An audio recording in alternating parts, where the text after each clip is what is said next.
Hello friends, welcome to Rishu creations. Friends, ఇక రేపటి కథలో అయితే చాలా ట్విస్ట్ అయితే ఉండబోతుంది. ఇక ఇంట్లో నుంచి వెళ్ళిపోమ్మంటూ మిథున చేయి పట్టుకొని బయటికి లాగుతున్న దేవనైతే చెంపదెబ్బతో వాళ్ళమ్మ ఇక మీదట నా కోడలు ఈ ఇంట్లోనే ఉంటుంది, ఇక మీదట తను నీ భార్య అని చెప్పి అంటుంది. దాంతో ఇక షాక్లో ఇంట్లో వాళ్ళందరూ. అసలు కథలో ఏం జరుగుతుందో తెలుసుకుందాం ఫ్రెండ్స్. ప్లీజ్ అంతకన్నా ముందుగా మీకు కనుక ఈ వీడియో నచ్చినట్లయితే తప్పకుండా లైక్ చేయండి ఫ్రెండ్స్. ప్లీజ్ సపోర్ట్ చేయండి. ఇక కథలో మిథున డాక్యుమెంట్స్ వెతికివ్వడంతో దేవా, నన్ను ఎంతలా ఆటలాడించావో చెప్తా, నీ సంగతి చెప్తా, ఈ పని అయిపోని వచ్చాక నీ సంగతి చెప్తా అని అంటుంటే ఓకే శ్రీవారు అని చెప్పి అంటుంది. ఆ తర్వాత ఇక కాంతంకైతే పిచ్చెక్కిపోతుంది మిథున ఇంటికి రావడంతో. దాంతో పిచ్చిగా చేస్తుండడంతో శ్రీరంగం మిథున రావడంతో తనకి మైండ్ దొబ్బినట్టుందని పద అని చెప్పి గదిలోకి తీసుకెళ్తాడు.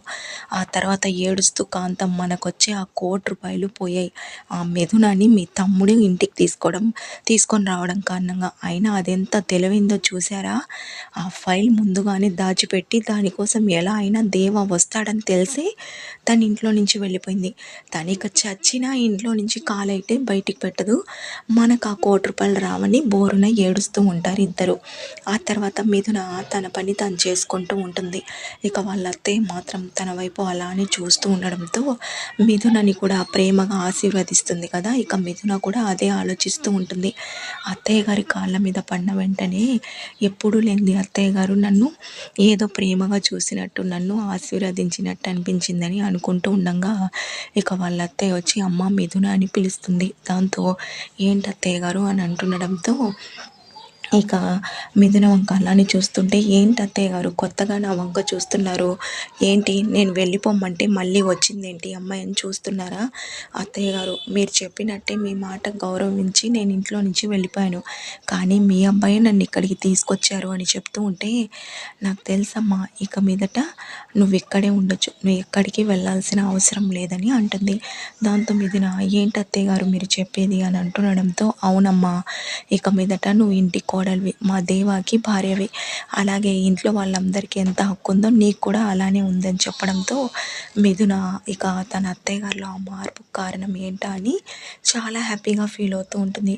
చాలా అత్తయ్య గారు, ఈ మాట చాలు అని చెప్పి చాలా సంతోషంగా వాళ్ళ అత్తయ్యని కౌగిలించుకుంటుంది. ఇక దేవ అనుకున్నట్టుగా ఫైల్ కరెక్ట్ టైంకి తీసుకెళ్లడంతో పేదవాళ్ళందరికీ రిజిస్ట్రేషన్ అయితే ఇల్లు చేయించి ఇచ్చేస్తాడు పురుషోత్తం. దాంతో ఎంత కంగారు పడ్డానో నువ్వు రాకపోయేసరికి అని అంటుండడంతో ఇక దాంతో దేవా, అది ఫైల్ ఎక్కడ పెట్టి మర్చిపోయానన్నా, ఇక మిథున వెతికించేసరికి కాస్త లేట్ అయింది అని అంటుండడంతో, ఓ మిథున అంటే నీ భార్య కదా, చూసావా భార్య ఉంటే ఎన్ని బెనిఫిట్సో, నువ్వు మర్చిపోయావా ఆ ఫైల్ గురించి, తను భార్య కాబట్టి జాగ్రత్తగా దాచిపెట్టి నీ చేతికి ఇచ్చింది, నిజంగా ఆ అమ్మాయి చాలా బాధ్యత గల అమ్మాయిలా ఉంది చూస్తుంటే అని చెప్పడంతో ఇక దేవ కూడా ముఖం అదో రకంగా పెట్టుకుంటాడు. ఆ తర్వాత ఇంటికి వచ్చాక మిథున అని గట్టిగా అరుస్తూ ఉంటాడు. ఇక మిథున, ఏంటి స్వామి అని అంటుంటే పద అని అంటాడు.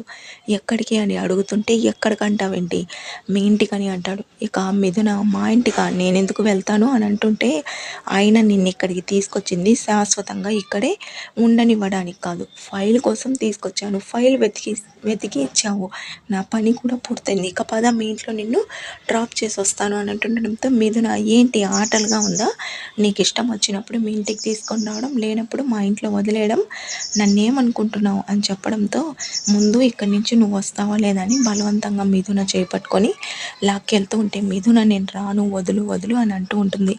దాంతో ఇక దేవ వాళ్ళమ్మ గట్టిగా దేవా అని అరుస్తుంది.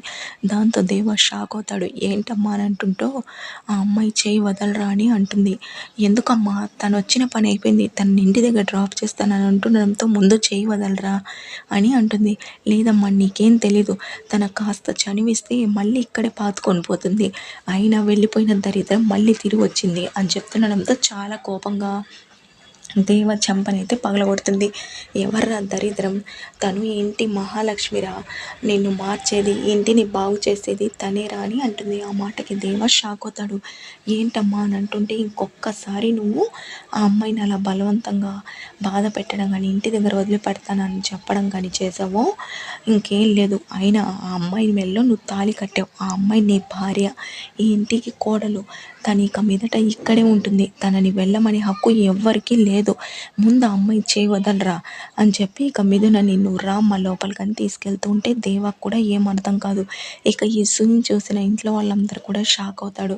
ఇక కాంతం శ్రీరంగం అయితే చెప్పనవసరం లేదు. ఇదేంటిది అత్తయ్య గారు కూడా మారిపోయారని చెప్పి. ఆ తర్వాత మిథున ఏడుస్తూ ఉంటే, నువ్వేం బాధపడకమ్మా, ఇక మీదట దేవా నీ జోలికి రాడు. ఎవ్వరు ఏం చెప్పినా ఏం చేసినా నువ్వు ఇంటి కోడలివి, దేవా భార్యవి.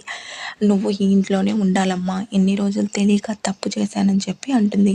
ఇక దేవ అమ్మేంటి ఇలా అంటుందని చెప్పి ఏం అర్థం కాక ఇక బయటికైతే వెళ్ళి వాళ్ళ ఫ్రెండ్స్తో చెప్తూ తాగుతూ ఉంటాడు. ఇక వాళ్ళ ఫ్రెండ్స్ కూడా, ఎందుకన్నా మీ అమ్మగారి తనని కోడలుగా ఒప్పుకున్నప్పుడు అయినా నువ్వు దాన్ని తాడంటున్నావు, నువ్వు పవిత్రమైన పార్వతీ పరమేశ్వర్ల గుళ్ళో తన మెడలో తాళి కట్టావు. నువ్వు ఎంత అనున్నా కాదన్నా తను నీ భార్య, అలాగే మీ ఇంటికి కోడలు. ఎందుకన్నా నువ్వు కూడా తనని భార్యగా ఒప్పుకోవచ్చు కదా అని వాళ్ళు చెప్తూ ఉంటే, ఇక దేవా నేను తనని భార్యగా ఒప్పుకోవడమా అన్నట్టుగా ఇక అలా చూస్తూ ఉంటాడు. ఇక మరోపక్క భానుమతికి ఈ విషయం తెలియడంతో చాలా బాధపడుతూ, ఇప్పుడేంటి అత్తయ్య గారు సపోర్ట్ చేస్తున్నారంటే ఇక మిథున ఇక్కడి నుంచి వెళ్ళదు, ఇక నా రాజా నాకు దక్కడా అని చెప్పి చాలా కోపంగా అయితే బాధపడుతూ ఉంటుంది. ఫ్రెండ్స్ ప్లీజ్ ఈ వీడియో నచ్చితే లైక్ చేయండి.